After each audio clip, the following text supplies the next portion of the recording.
primero que nada quiero dar las gracias de todo corazón al doctor Trujillo, en nombre de la Asociación Mexicana de Endodoncia, que me hizo el gran favor de invitarme esta noche con ustedes.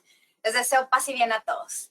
Bueno, como dijo el doctor Espinosa, el tema de esta noche va a ser la interpretación de las imágenes para el diagnóstico en endodoncia. Como ya sabemos, pues el diagnóstico es crucial, ¿no?, en nuestra especialidad, de suma importancia.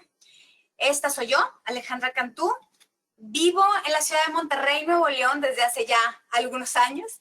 Este es el lugar donde yo trabajo, el edificio donde yo trabajo, y aquí estoy con mi compañera de trabajo, mi hermana, mi familia, somos odontólogos todos, y pues vamos a compartir con ustedes esta noche pues lo que hacemos aquí en la consulta con mucho gusto. El objetivo de esta sesión pues es, como ya dijimos, la interpretación de las imágenes, con el cual vamos a determinar la importancia de un pensamiento crítico para la correcta toma de decisiones y diagnósticos clínicos mediante la señalización de su relevancia frente a los estudios de CBCT. Vamos a tomar el CBCT como parte de nuestra herramienta en el diagnóstico correcto o preciso para poder realizar los tratamientos antes mencionados. Como agenda de la sesión vamos a tocar algunos temas, vamos a decir en ellos qué es el CBCT, vamos a tratar de unificar criterios, algún artículo que a mí me interesó mucho desde a partir del 2014, pues, cuando yo estoy utilizando mucho la imagenología de CBCT, que se implementó aquí en Monterrey, ¿no?, en el área donde yo trabajo. Vamos a ver las diferencias entre las diferentes técnicas de radiología, vamos a analizar algo de los mitos y leyendas en cuanto a radiación, alcances y limitaciones del CBCT, recomendaciones por la AAE y por la American Academy of Oral and Maxillofacial Radiology para el uso del CBCT. Vamos a ver algunos casos, todos los casos que vamos a mostrar acá son casos que hemos visto en el consultorio, y vamos a tratar de tener un criterio crítico en cuanto al uso del CBCT tan de moda, tan en boga ahora. Como introducción, pues vamos a tomar que el razonamiento y la toma de decisiones son las herramientas más importantes en todas las áreas de la actividad humana.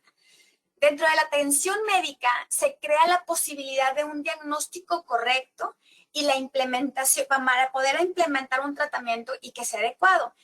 El año pasado, el doctor Armando Hernández me hizo la invitación a un grupo de estudio que está en Scottsdale y escuché al doctor Pat Crossley de la Universidad de Halifax, que está en el hospital, básicamente ahí en educación continua en Canadá, donde él hizo una mención de que el cálculo general de error al diagnosticar en medicina se sitúa en alrededor del 10 al 15%.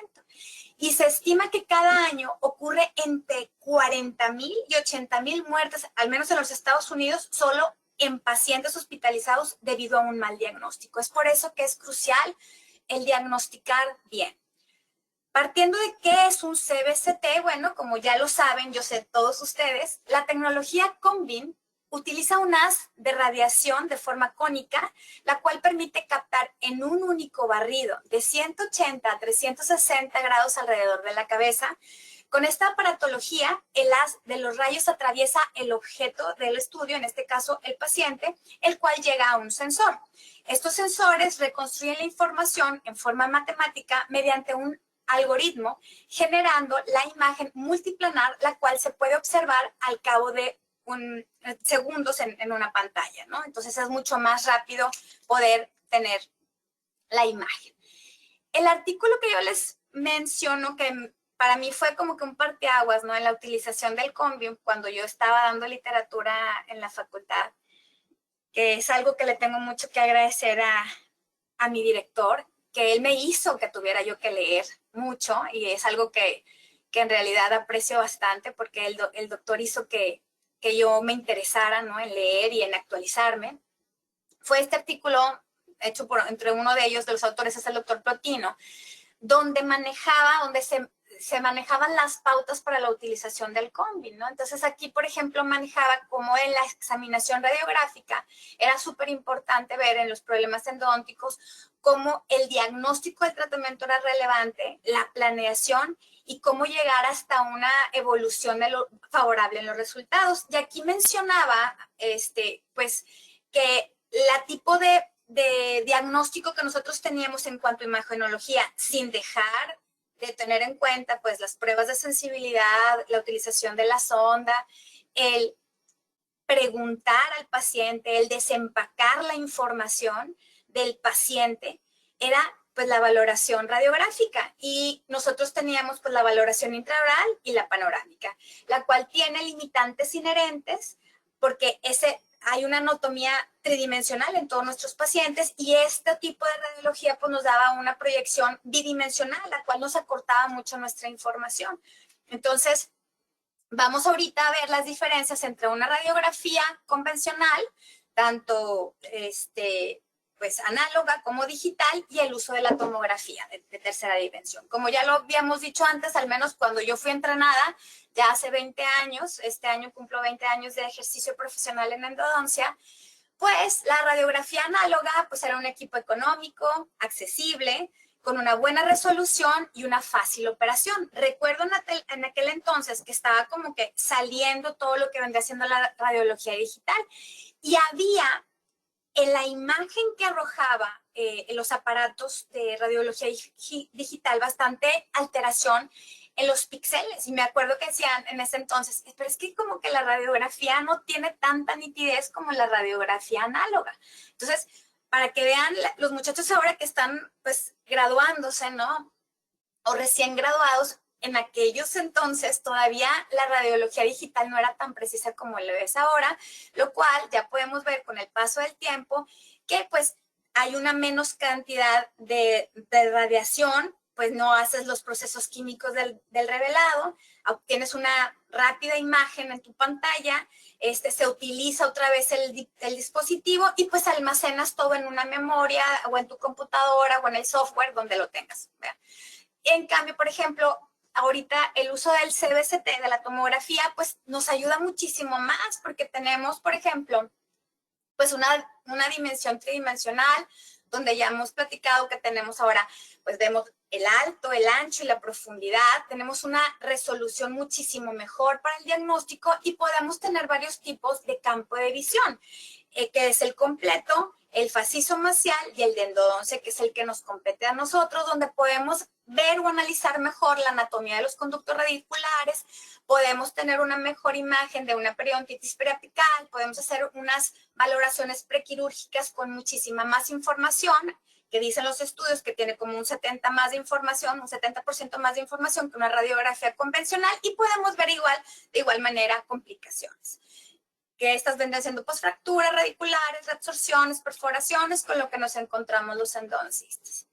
Aquí, por ejemplo, quiero enseñarles, y no tanto con números, sino como que con ejemplos, las diferencias radiográficas. Esta es una paciente, ella es Paulina, se las presento, es una niña originaria de Tabasco que vino conmigo acá a Monterrey, y lo que yo les quiero mostrar es que los tipos de campo que nos van a servir a nosotros es el pequeño. Con esto quiero decir que muchas de las veces los pacientes llegan con un estudio tomográfico que en realidad a nosotros no nos sirve para nada. Si ustedes ven, por ejemplo, a esta niña en su imagen, al menos en mi pantalla, a mi izquierda, en la imagen superior, alcanzan a ver una radiografía panorámica, donde la imagen es bidimensional y me da muchísima menos información que mi tomografía, donde veo profundidad, anchura y esta altura, ¿verdad? En la radiografía, en la parte inferior de su lado izquierdo, ustedes alcanzan a ver que la paciente pues no se veía obliterado el conducto, una amplia lesión periapical, y ya después de 2 años, que irónicamente la acabo de ver hace como 2 meses, vuelve acá a Monterrey conmigo para tratar otra pieza, pudimos tener la oportunidad de ver cómo había reparado la lesión, y podemos ver aquí en un claro ejemplo a lo que me refiero con lo que podemos analizar en un campo de visión o un field of view pequeño para endodoncia, lo que queremos ver: anchura, profundidad y altura. ¿Más claro? Ni el agua. Ok, ahora vamos con los mitos y leyendas de la radiación. Como pueden observar en su pantalla, aquí hay un reloj. Este es el reloj. Si alguna vez tienen la oportunidad de ir al Museo de Hiroshima en Japón, este es un reloj que marca la hora exacta cuando cae la bomba. Este reloj lo traía obviamente una persona que queda plasmada su imagen calcinada en un pedazo de concreto. Entonces es una fotografía súper icónica y es una experiencia única el hecho de entrar a un lugar donde te manifiesta o te hace consciente de lo que hace la radiación en los seres vivos, ¿no? Entonces, si alguna vez tienen la oportunidad, por favor, vayan. Y aquí con esto, en las dosis de radiación, bueno, pues sí, podemos ver que los campos de visión pequeño, como lo que estamos utilizando en endodoncia, que es lo que estamos hablando esta noche, pues tenemos un campo de visión más pequeño donde nos da menos radiación y nos da una mayor cantidad de voxeles que nos permite una mayor definición. Es a lo que vamos. Usualmente vamos a pedir, no sé, unos 90 kilovolts con unos 12 miliamperajes para tener una imagen más definida. La radiación que vendría dando un scan de CBCT para endodoncia vendría siendo más o menos equivalente a la toma de 2 a 7 radiografías periapicales. Y nos están manejando, obviamente, que en personas mayores y en niños hay más riesgo de tener, de absorber la radiación en comparación con los hombres. Es más riesgoso en mujeres. Ok, ahora nuestros alcances y limitaciones con el CBCT. ¿Para qué puedo utilizarlo el CBCT? Pues en las 3 fases de un tratamiento en endodoncia, que vendría siendo el diagnóstico y la planeación, durante el tratamiento y en la valoración post-tratamiento en sus controles. ¿Y cuáles vendrían siendo las limitaciones? Las limitaciones, la mayoría de las veces me las da el aparato, que es la dispersión y el endurecimiento. Como ya les comenté, hay muchos aparatos y cada aparato pudiera traer pues estas limitantes que vendría siendo la luz causada por la alta densidad de las estructuras y materiales. ¿A qué me refiero con esto? Bueno, que la cantidad o la potencia del rayo en un paciente pudiera generar mayor cantidad de artefactos. Y aparte, si el paciente tiene muchos trabajos dentales en esto, como muchas endodoncias, como muchas coronas, como muchas obturaciones, hace que la información que me pudiera arrojar el estudio, pues pudiera ser confusa. Los factores técnicos que también pudieran ser limitantes, pues es el campo de visión que yo solicito. A mí, como endodoncista, no me va a servir tanto un campo de visión amplia, lo que utilizan, por ejemplo, los cirujanos maxilofaciales, para su colocación de implantes, a lo que yo quiero ver en una radiografía pequeña, con un campo de visión más pequeño y obviamente pues el tamaño de voxeles para poder yo tener una mejor evaluación de lo que quiero, el número de proyecciones y la potencia del rayo, como ya lo hemos dicho, que lo da el aparato.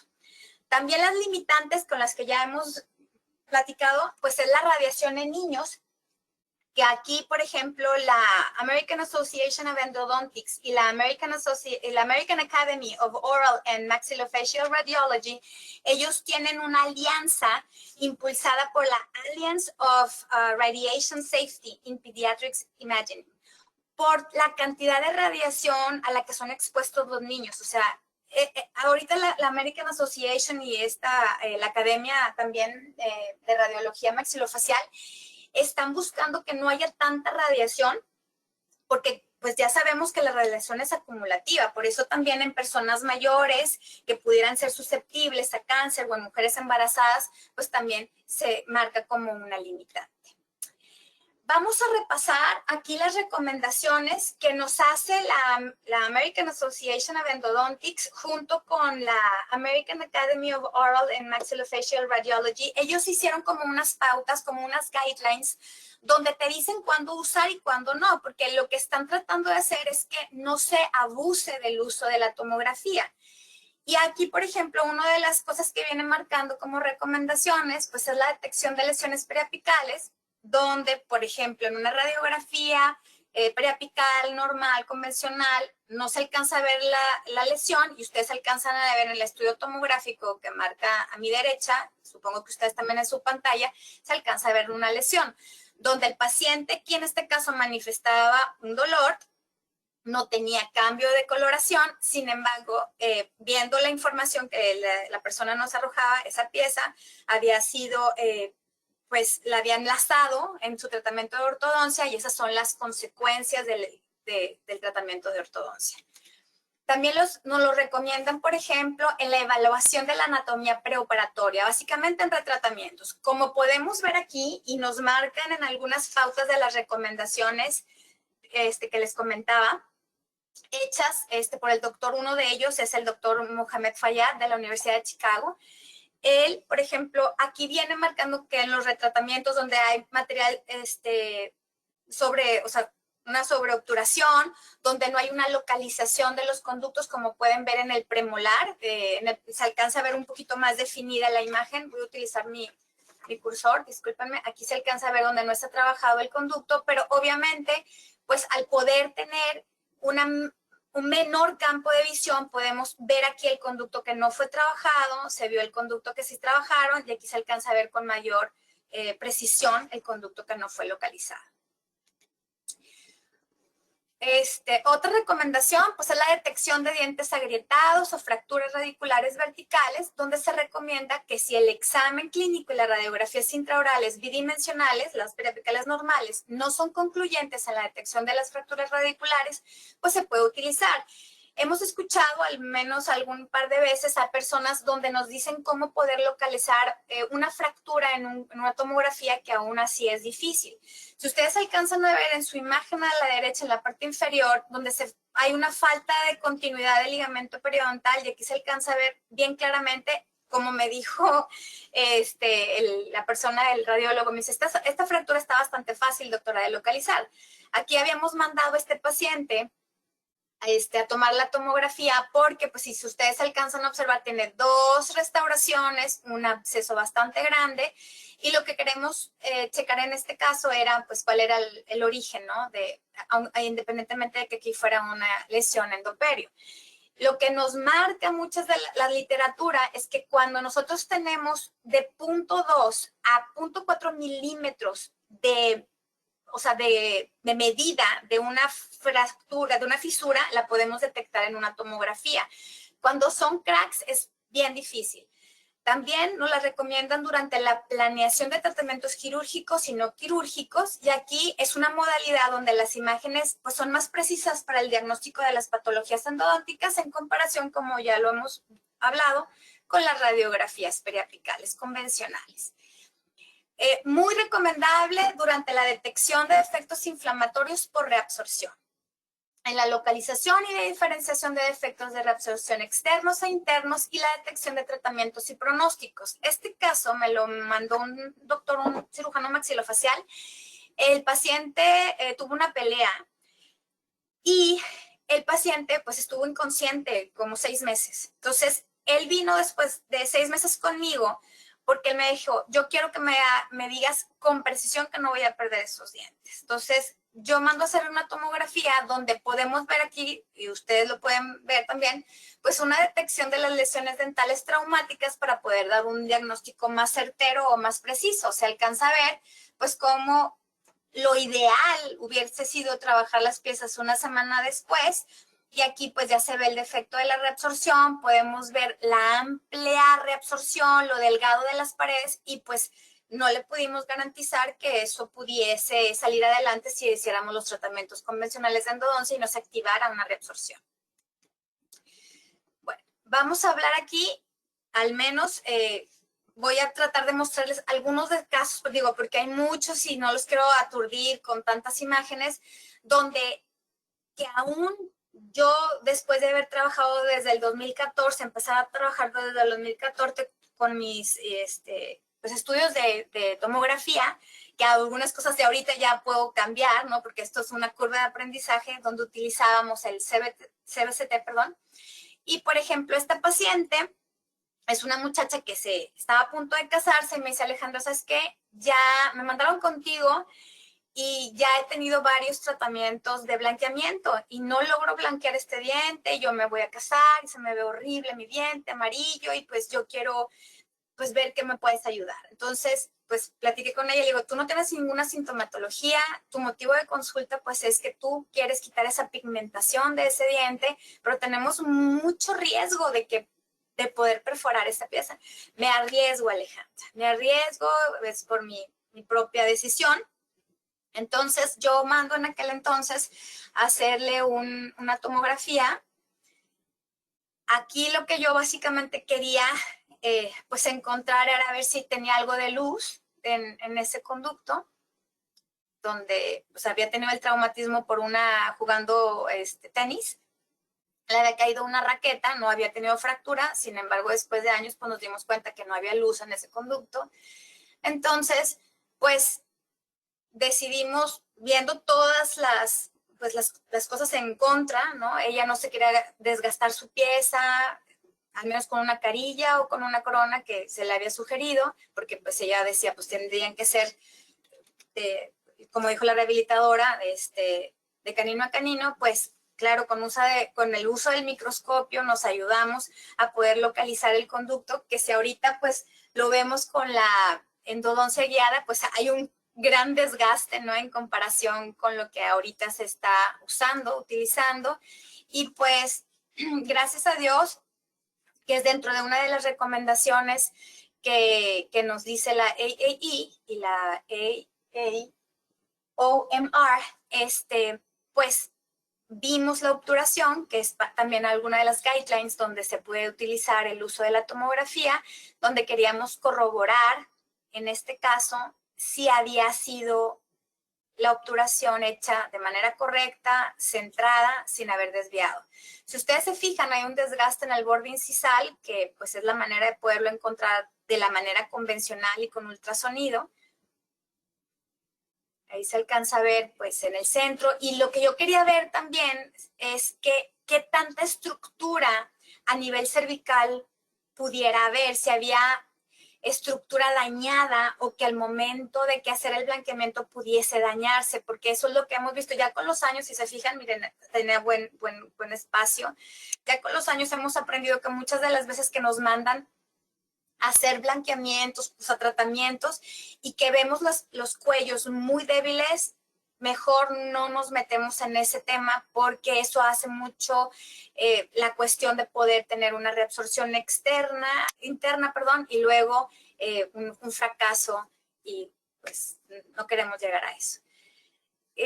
Otro, como lo mencionamos anteriormente, pues otro de los usos o recomendaciones que nos da la AAE es la valoración prequirúrgica. Este caso, como ya lo habíamos dicho, bueno, en el estudio tomográfico nos ayuda con un 70% más de información que una radiografía preapical, y este caso es una señora grande, por eso también lo puse, porque quiero que vean la diferencia, cómo se ve en una persona mayor y cómo se ve con una persona joven. La tomografía, al menos en aquel entonces, en el 2015 fue este estudio que hice, este trabajo que hicimos. Este paciente era la tercera vez que le hacían un tratamiento de endodoncia. Entonces, me lo mandan a valorar, y lo que yo quería aquí ver, pues como ya habíamos dicho, pues era el tipo de obturación, la pobre obturación, cuál fue la manera de accesar. Si ustedes se fijan, vean dónde está el acceso, está muy hacia cervical, lo débil de las paredes, y platicando con la paciente, pues le dimos todos los pros y los contras. Le dijimos, probablemente vayamos pues a descontaminar, ya hay una gran cantidad de reabsorción, no tengo hueso por acá, o sea, tengo muy poco hueso, y viendo todos los parámetros de cirugía para poder hacer una regeneración, eran pobres, la reabsorción bastante grande, huecos bastante grande, la caries hasta acá. Entonces, pues decidimos, junto con la periodoncista, que es la doctora Laura Sausa del Pozo, con la que yo trabajo bastante, pues mandamos a hacer esa. Fíjense la calidad de la tomografía,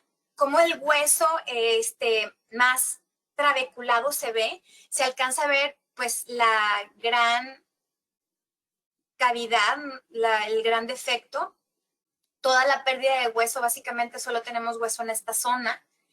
Entonces, analizando esto con la paciente, pues le dimos, fíjense cómo se ve una pieza cuando pues está lleno de la obturación. Obviamente no es a las mejores condiciones a que está una pieza sin obturar, se pierde bastante la visibilidad. Entonces, pues platicando con la paciente, le propusimos hacer un tratamiento alterno, donde también la AAE nos hace la recomendación de que cuando podamos o tengamos que utilizar implantes, pues es una alternativa. Aquí se alcanza a ver el absceso que tenía el paciente. Como les comenté, pues desde inicio el problema fue el acceso, ¿no? El lugar donde se hizo el acceso. Aquí en este colgajo se alcanza a ver donde ya no tenemos hueso, todo esto es tejido de granulación. Al momento de ebriedad, pues vimos que no teníamos hueso y lo que nosotros le ofrecimos en aquel entonces, en el 2015, como alcanzan a ver, aquí está la fecha de la cirugía, pues fue amputación de esa raíz, colocamos este hueso y colocamos una membrana. Previamente, obviamente, hicimos una férula por la parte lingual y después de tiempo, pues ya la paciente, hubo crecimiento del hueso y luego la paciente ya se iba a colocar un implante o un puente, pero la paciente, quiero decirles, hasta la fecha no se ha hecho nada porque la he checado. Ok, este caso, donde también nos marcan las guidelines, que es una alternativa en la detección de instrumentos fracturados, se los quiero mostrar no para que vean que pues son casos heroicos, ¿no? La paciente esta, donde yo encontré este artículo, donde era mucho más fácil la detección de los instrumentos, básicamente lo que yo quería con ella es que ella llega conmigo y me dice, Alejandra, me dijeron que tú me puedes ayudar. Hace un año me dijeron que viniera contigo, pero pues no he podido y tengo una bolita que me sale y que me la dice la doctora que es que porque yo tengo fiebres nocturnas, porque la endodoncia está muy bien hecha. Entonces, pues yo al ver esta radiografía dije, Dios mío, ¿dónde está ese instrumento? ¿Está en tejidos blandos o está en hueso? Básicamente por eso yo pedí esta tomografía. Y si ustedes observan, aquí les voy a pasar esta tomografía, voy a tratar de hacerlo un poquito pues rápido. Lo que quería yo ver era, como les comenté, ver dónde estaban esos, o sea, un instrumento sí lo podía yo ver que estaba en la raíz mesial, que ustedes creo que aquí lo alcanzan a observar en esta parte de acá, pero yo quería ver este instrumento dónde estaba. Obviamente ya no estaba en tejidos blandos porque pues no se veía, pero al momento de hacer esta diafanización, pues yo pude ver que el instrumento estaba por acá. No entiendo cómo lo pusieron por ahí, pero bueno, ahí estaba. Entonces había una gran lesión. No tuve la precaución de poner en la presentación, perdónenme, la fotografía. Ahorita me estoy dando cuenta. Y pues hicimos lo mejor que pudimos. Si ustedes se fijan, amplié demasiado, intenté sacar el instrumento, les prometo que no pude, encontré los 3 conductos y después de 1 año y medio, porque esto lo hicimos en el 2018, el tratamiento. Entonces, después de 1 año y medio, colocamos un provisional, pero para poder colocar el provisional, pues queríamos ver que ya no había un absceso, ya no había un aumento de volumen, ya no había supuración, ya no había dolor, ya no había las fiebres nocturnas que le había comentado la doctora. Entonces queríamos ver si era posible hacer un alargamiento para colocar el provisional como ustedes lo alcanzan a ver. Y pues levantamos un colgajo para ver qué tanto se había recuperado de hueso. Lo que quiero compartirles con ustedes con la tomografía, aquí son fecha 2018. Lo que nos marcan las guidelines de la AAE es que debemos de tratar de no tomar las tomografías seguido. Entonces, lo que nos marcan es 1 año y medio después de haber hecho el primero. Lo que queríamos ver acá, como les comento, era haber visto si había crecimiento de hueso para más tarde hacer un reimplante intencional del tercer molar, que no sé si alcanzarán a ver en la radiografía para ver si tenemos una buena estructura, y todo nos marcaba que había habido crecimiento de hueso. Junto con la preoncista, pues queríamos ver si encontrábamos el instrumento por acá sin dañar todo para tener un buen lugar donde colocar el implante o hacer el reimplante, como les comentaba. Pero básicamente lo que yo les quiero compartir es que hay muchos casos de los que no tengo ahorita esta noche, no los puse en esta presentación para no abrumarlos, cómo es que el biofilm que se hace por no hacer el tratamiento de inicio bien, daña. Y esto muchas de las veces no lo podemos ver en la tomografía y no podemos ver que el causante es el biofilm. Obviamente, del 2014, de los aparatos que al menos había en mi área, porque pues como les digo, pues yo soy clínica, ¿verdad? Y me debo al trabajo que hago a mi comunidad, cómo los aparatos han ido mejorando, cómo los precios han ido siendo más accesibles para los pacientes y cómo ha habido más variedad de tomógrafos. he escuchado algunas pláticas del doctor Bruno Acevedo. El doctor Acevedo, él está diciéndonos acerca de unos softwares que están implementando. Él es de la Universidad de Kentucky y es un radiólogo que trabaja mucho con el doctor Mohamed Fayad.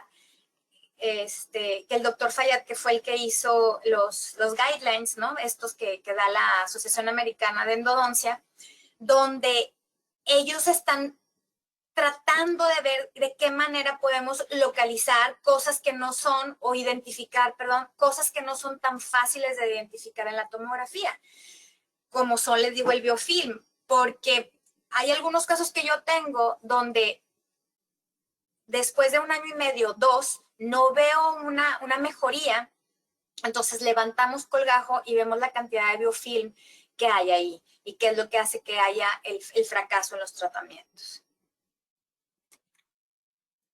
Aquí se alcanza a ver, bueno, ya después de la cirugía, cómo estamos ahorita. Este tercer molar es el que es el planeado. De hecho, esta semana, eso fue en el 2018, ¿verdad? Cuando estábamos viendo esto. Esta semana ya se está planeando qué es lo que vamos a tratar de hacer para tener todo en la extracción y en la, bueno, obviamente hacer la endodoncia en esta pieza con el periodoncista, el doctor Rubén Lozano, que es lo que estamos planeando, para ver si podemos hacer el reimplante intencional o la colocación de el implante en su defecto, si es que si hay alguna complicación durante el procedimiento. Bueno, ¿cuándo no utilizar el CBCT? Aquí en el cuándo no utilizar el CBCT, más que nada es qué tipo de CBCT no utilizar. Por ejemplo, este caso es referido por parte de un rehabilitador de aquí de mi comunidad, y donde me dice Alejandra, ¿sabes qué?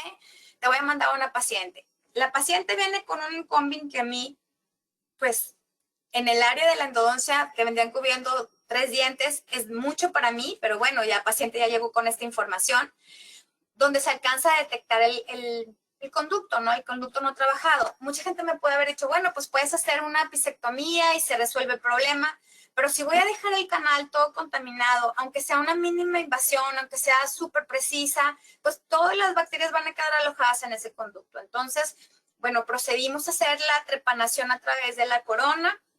Gracias a Dios pudimos ubicar el conducto.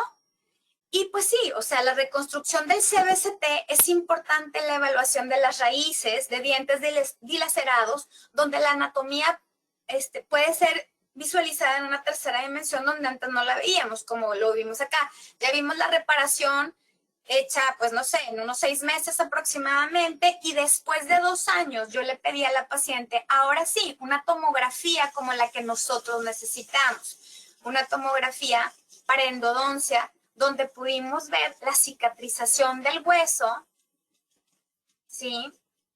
Donde pudimos ver los defectos periodontales, donde pudimos ver en las imágenes isotrópicas que me arroja un combin por los voxeles, a diferencia de una radiografía convencional donde nada más me arroja información bidimensional con píxeles, ¿ok? Entonces veo mi hueso, mis corticales, mi hueso esponjoso, mi longitud radicular y obviamente, pues como les comentaba, respetando la anatomía, respetando el ligamento periodontal para que haya una cicatrización adecuada. Como también lo marcan las guidelines, las recomendaciones, bueno, pues puedo hacer una diafanización de la pieza para ver cómo está mi obturación, para criticar mi trabajo, y podemos ver, por ejemplo, aquí el istmo que fue tocado, donde simple y sencillamente el que hace el trabajo es el cuerpo. Nada más lo único que yo tengo que hacer es respetar el cuerpo, no dejar la contaminación. Vuelvo a repetir, ¿de qué me sirve hacer una cirugía periapical, aunque sea por más conservadora, si yo no voy a quitar esas bacterias?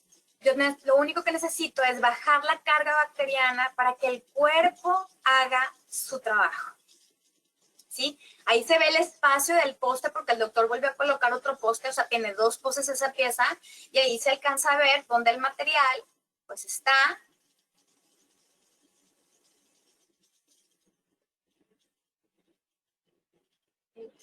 no los quiero aburrir mucho, pero pues creo que voy a adelantar un poquito. Como les decía, ya valoramos o pudimos juzgar un poco más la obturación. Ya no se ve el daño en el hueso, se ve la reparación.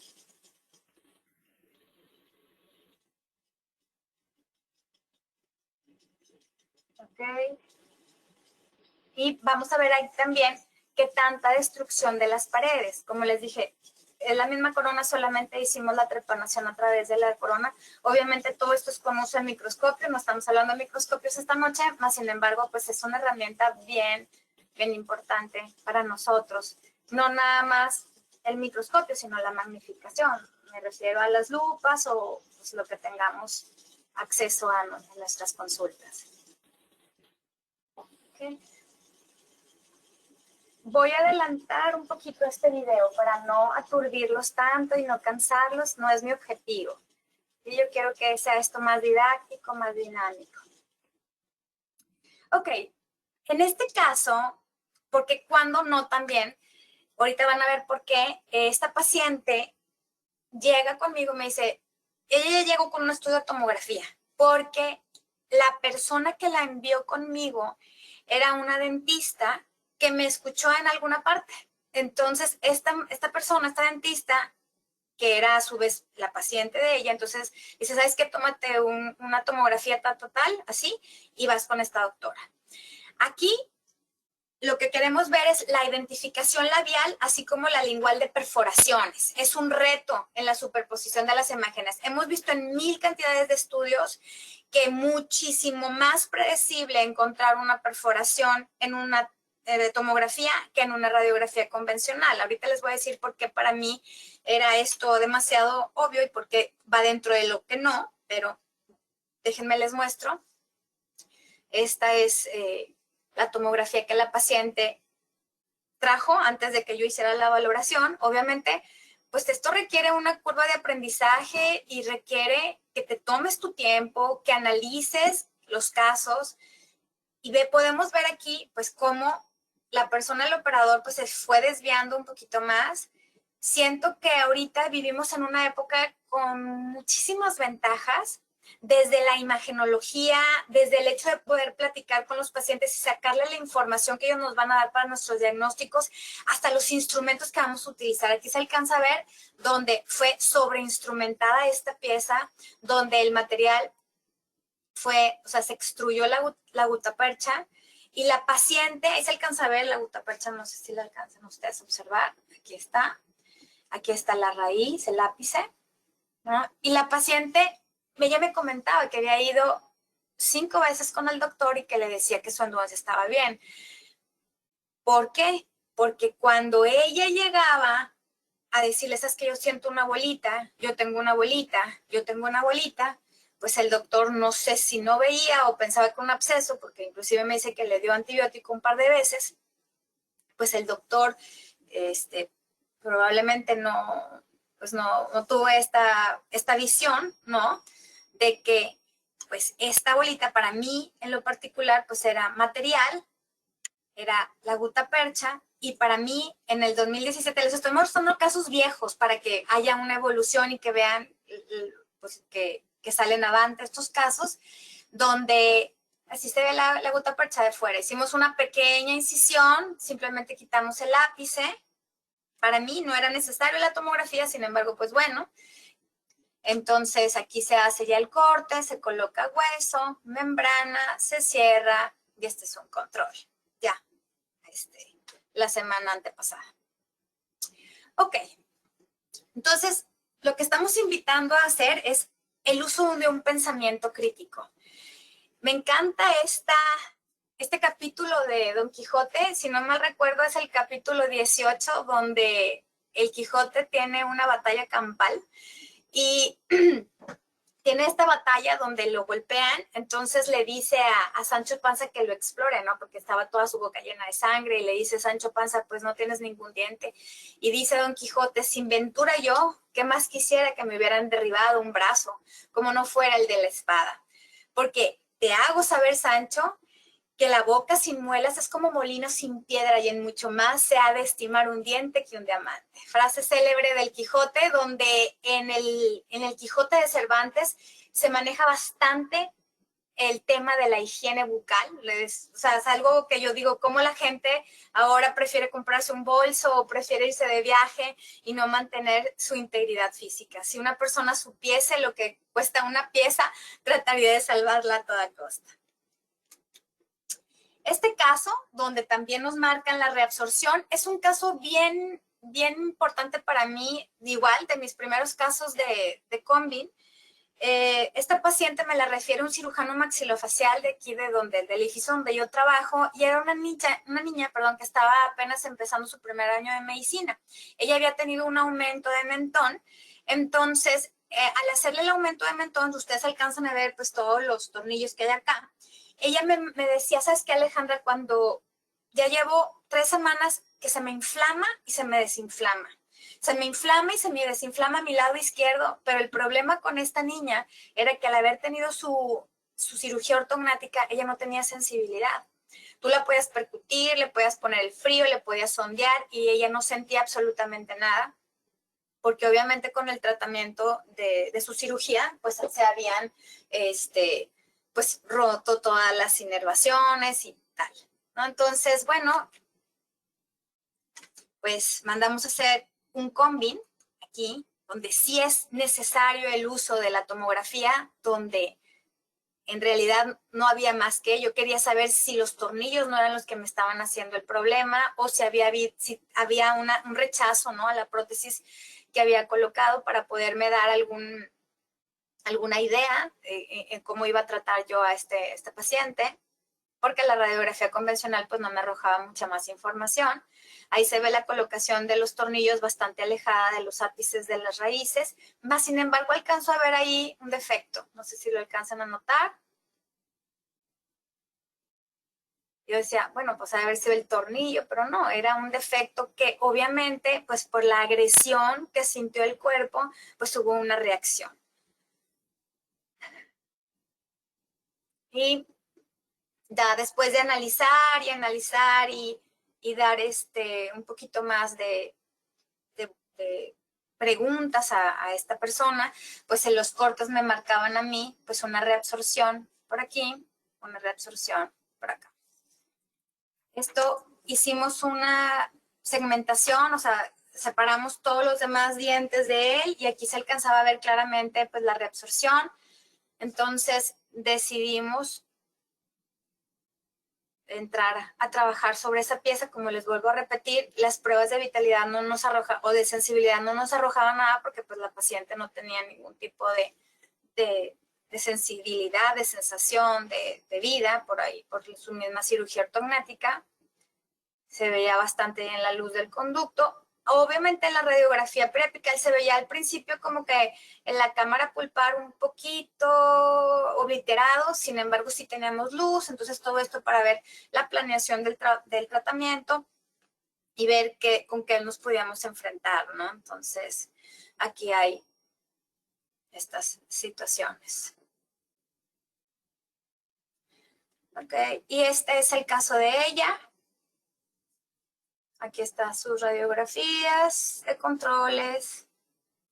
Y este caso es un caso que fue del 2018, se los voy a mostrar.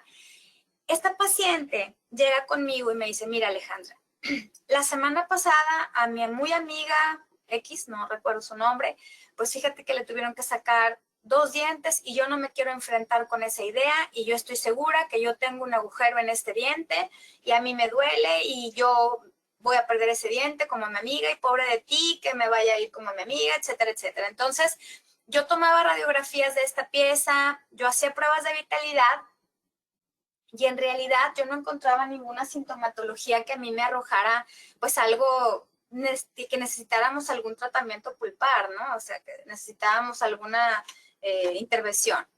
Entonces mando a hacer una tomografía y en la tomografía se veía esta gran reabsorción. Entonces, platicando ya el caso con la periodoncista, que es con la que manejo tejidos blandos, pues me dice, ¿sabes qué, Alejandra? Sí, esto es una reabsorción externa y pues hay que hay que entrar. Y digo, ¿sabes qué? Yo hago pruebas de vitalidad, no me arroja ninguna alteración, yo no creo que haya ninguna sintomatología, yo no voy a entrar a hacer el tratamiento de endodoncia, vamos, ¿qué te parece si hacemos una cirugía de exploración?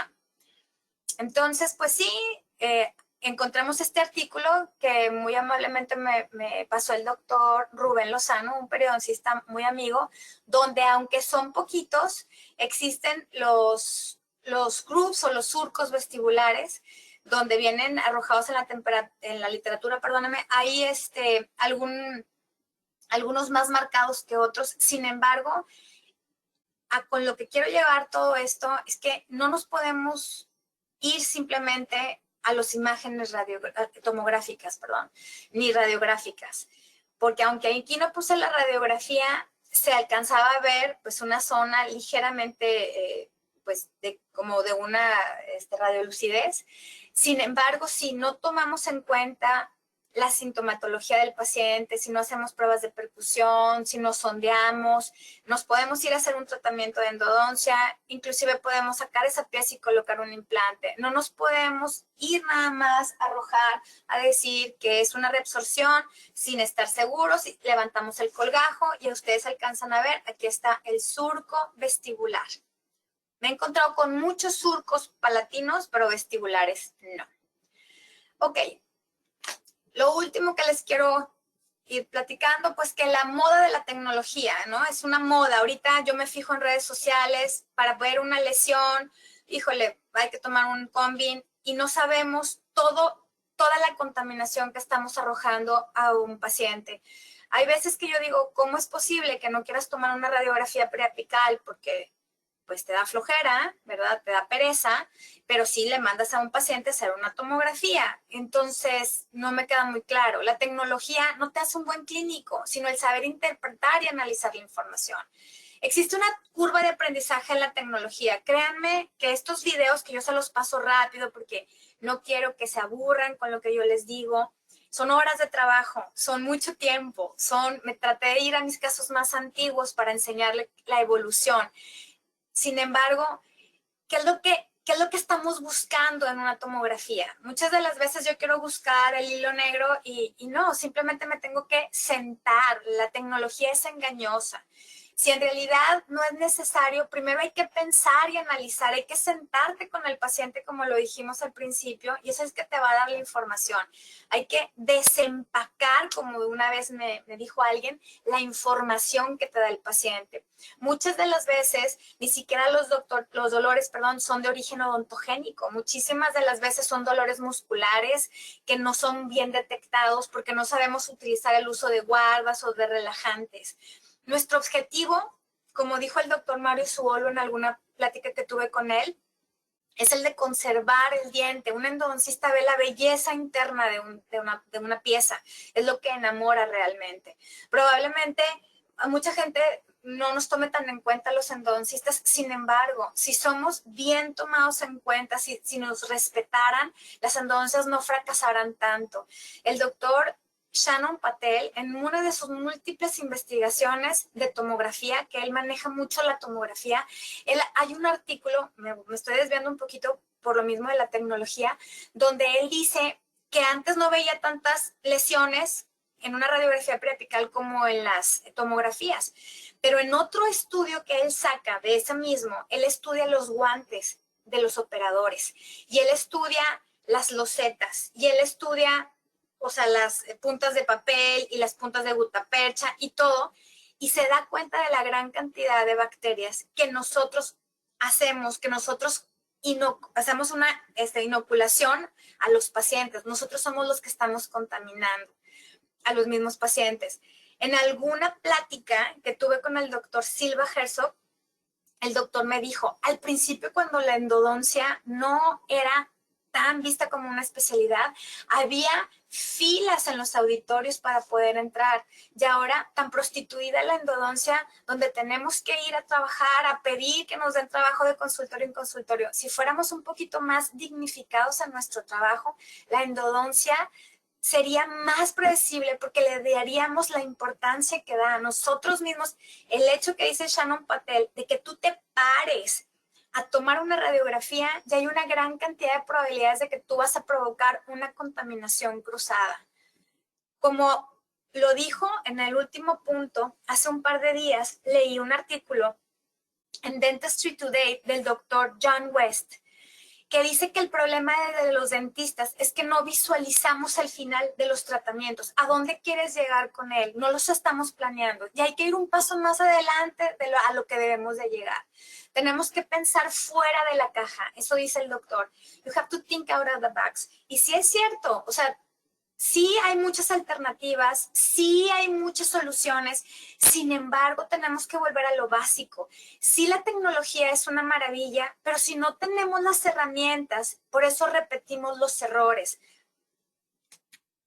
Como conclusión, cada caso se debe de juzgar individualmente, lo he dicho 1000 veces hasta el cansancio. Pueden existir soluciones en donde podemos hacer uso o no de la tecnología. La imagen del CBCT debe de ser considerada para soluciones en donde la información de imágenes convencionales podrían no tener un rendimiento adecuado en el caso.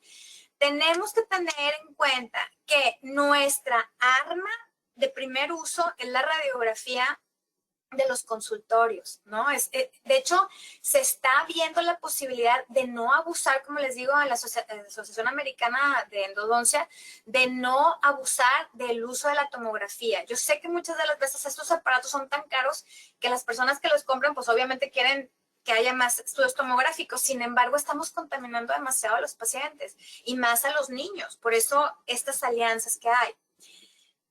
Desarrollar un manejo apropiado de los problemas endodónticos mediante un pensamiento crítico y análisis de las características más relevantes de cada caso. Eso es lo crucial, lo esencial. Ver a la tecnología como un apoyo, no como una solución a todos nuestros problemas cotidianos. Eso es lo que tengo yo hoy, esta noche, que compartirles.